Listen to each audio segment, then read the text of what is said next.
Citizens of Israel, my brothers and sisters. আমি যতদিন প্রধানমন্ত্রী আছি ততদিন ইরানের নিয়ন্ত্রণাধীন কোনো ফিলিস্তিন রাষ্ট্র হবে না। লিকুদ পার্টির সম্মেলনে এমন কড়া অবস্থানের কথা জানিয়েছেন ইসরায়েলের প্রধানমন্ত্রী বেনিয়ামিন নেতানিয়াহু। আরব শহর তাইয়েবেতে দলীয় সম্মেলনে দেওয়া এক বক্তব্যে নেতানিয়াহু বলেন, গাজা কিংবা অধিকৃত পশ্চিম তীরে ফিলিস্তিন রাষ্ট্র প্রতিষ্ঠার কোনো সুযোগ তিনি দেবেন না। ইউনাইটেড আরব লিস্টের নেতা মানসুর আব্বাসের বক্তব্যের প্রতিক্রিয়ায় এ মন্তব্য করেন তিনি।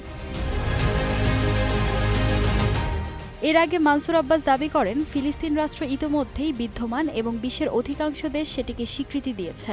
ইসরায়েল ও যুক্তরাষ্ট্রকেও ফিলিস্তিনকে স্বীকৃতি দেওয়ার আহ্বান জানান তিনি। তার দল ইসরায়েল ফিলিস্তিনিদের মধ্যে শান্তি প্রতিষ্ঠায় কাজ করছে বলেও জানান আব্বাস।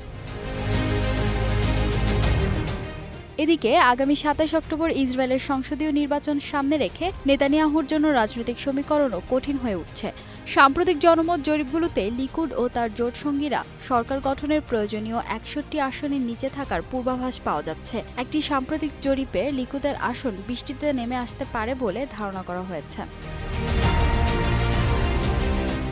চ্যানেল 13-এর ১৯ আগস্টের জরিপেও নেতানিয়াহু লিকুদ এবং তার কট্টর ডানপন্থী ও অতিধর্মীয় জোটসঙ্গীদের সম্মিলিত আসন ৫১টি হতে পারে বলে পূর্বাভাস দেওয়া হয়েছে। অর্থাৎ সরকার গঠনের জন্য প্রয়োজনীয় সংখ্যাগরিষ্ঠতা থেকে এখনও ১০টি আসন পিছিয়ে রয়েছে নেতানিয়াহুর জোট।